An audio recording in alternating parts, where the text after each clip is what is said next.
Friends happy kitchen চ্যানেলে সবাইকে স্বাগত। আশা করি সবাই ভালো আছে। আজ আমি তোমাদের সঙ্গে শেয়ার করব কত সোজাভাবে চিলি চিকেন। প্রথমে আমি এখানে চিকেনগুলোকে ছোট ছোট করে কেটে পরিষ্কার করে ধুয়ে নিয়েছি।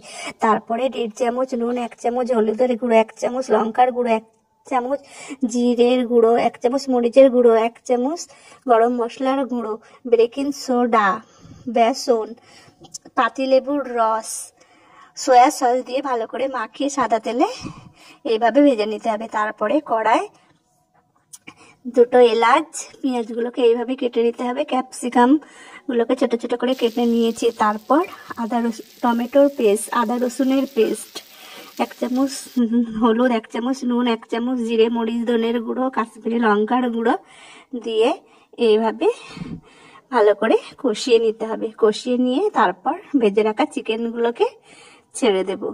তারপর একটা পেয়ালায় বেকিং সোডা ও সোয়া সস দিয়ে ভালো করে গুলে সেটাকে দিয়ে দেব।